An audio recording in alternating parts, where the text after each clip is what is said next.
Hey guys, my name's Kim and today I'm going to be bringing you my March TBR.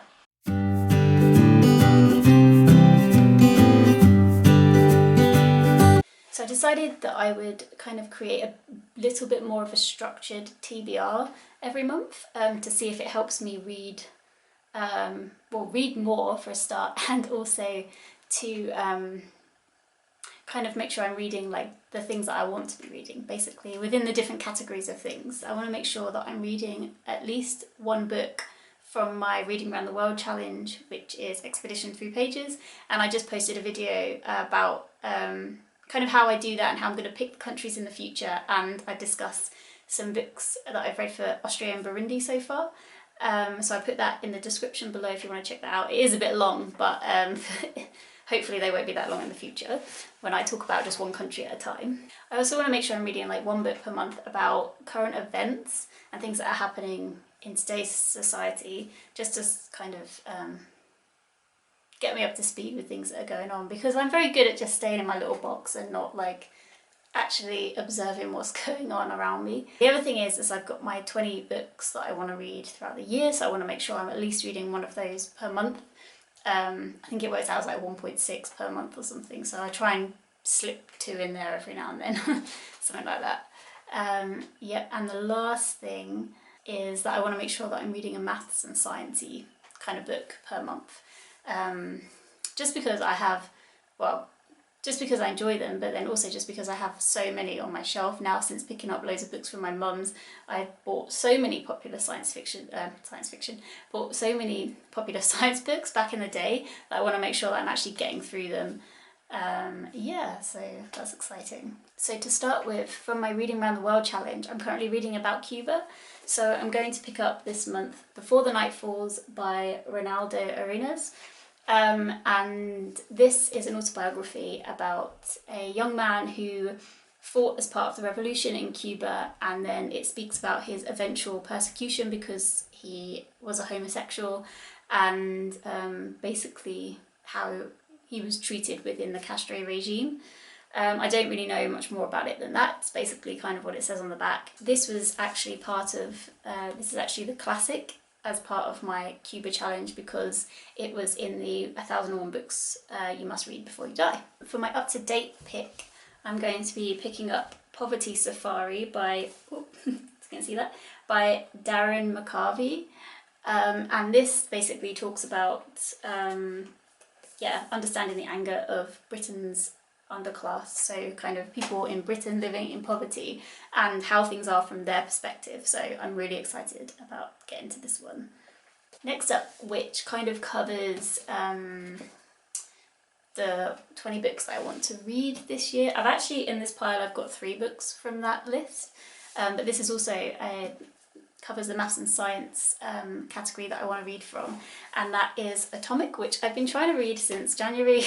I'm still barely any further through. I read a few pages, and the thing is like every time I read it I absolutely love it, so I kind of feel like maybe I'm on purpose like trying to drag it out or something, I don't know, but I really want to read this in March, so hopefully I can get this done. Next up are 2 more books that are on my 20 books to read in 2020. And they kind of cover, basically I took part in the Winter Magical Readathon that happened in December and January, which was run by G at Book Roast, which I'll also link her channel down below. It was supposed to finish in January, but I've been kind of eking it out a little bit, and I finished another book for the challenge in February, but I was like, okay, March is really the last month of winter. Let's hope literally, because the weather is so bad at the moment. I read through chapter 5 of that. Basically, it's a kind of choose your own adventure readathon. It was really well done. She did such a good job of it. It's Harry Potter themed from book 2, and it's the story of book 2, but you kind of could take different paths, and depending on the different paths that you took, you got to different kind of reading prompts. So it was really fun, I really enjoyed it, and I just went through chapter 5 and I got 2 reading prompts. So the first reading prompt that I got was to read a book with plants on the cover. It said it could be flowers and things like that, anything, kind of like an acorn, anything to do with that. This has got petals on, and it's The Housekeeper and the Professor by Yoko Ogawa. And this I've had on my shelf for quite a long time actually, so I'm really excited to finally get to it. It's about a professor who has a very, very short-term memory, and I guess it's about their relationship. So yeah, I haven't actually found too much out about that, but it's a really short book, so I don't like to find too much about short books. In case you get too many spoilers. Then I got the prompt to read a book with a sword on the cover. And this is really hard because I only have one book with a sword on the cover that I could find, on the cover that I could find, and that is The Starless Sea by, by Erin Morgenstern, which I bought during all the hype kind of over Christmas, and I just thought it was such a beautiful book. I was like, yeah, okay, I'll buy that, that's so nice. It has really nice sprayed kind of edges. And yeah, I judged a book by its cover, basically. I didn't wait for the reviews, and now the reviews for the book have kind of come in. It's very mixed. Like, some people do love it, and some people just really were disappointed with it. So I'm interested to see how I feel. I feel like the critique of it is that there was a lot of flowery writing and not much plot. I don't think I've ever read a flowery written book. Flowery written book. So like, yeah, we'll see what I think about it. It's quite big as well, so that's why I was kind of like, oh no, why is this the only one with a sword on the cover? Because I've got quite a lot to read this month now. But there's a sword as proof. So yeah, and I will be reading this to finish up the Winter Magical Readathon. The final thing that I'm going to try and read this month is Assassin's Apprentice by Robin Hobb. And I'm going to be reading this because I want to take part in Becca and the Book's new book club pick, which is she's in her catch-up book club that she runs. They're going to be reading Robin Hobb's The Realm of the Elderlings. That doesn't mean anything to me right now, so I literally cannot explain to you what that means. But in March they're starting with this book, and then I believe it's like 6 to 8 weeks for the other books because they're much thicker than this one. So I think I'm going to join in because I've heard good things about Robin Hobb, and I'm just interested to see if I like kind of high fantasy, because I've never really read anything like that. So I'm going to start with this one, and if I really enjoy it, then I'm hopefully going to be joining in with that read along throughout the year, which should be really fun. I actually think I'm going to try and read this in a week.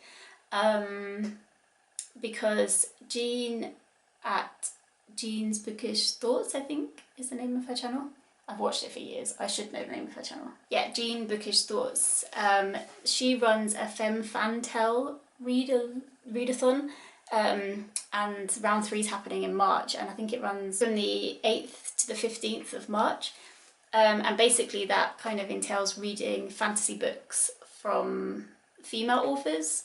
And so I think I'm going to try and read the Robin Hobb book during that week, and just take part, just reading one, but it'd be nice to kind of take part in that readathon as well and see what everybody else is reading. So I'll link Jean's channel below, and I'll link the announcement video for that read along down below if you'd like to join in. Okay, so that's everything. Hopefully this is like a nice little quick video, and yeah, let me know what you guys are reading in March, and hopefully I will speak to you soon. Okay, take care, bye.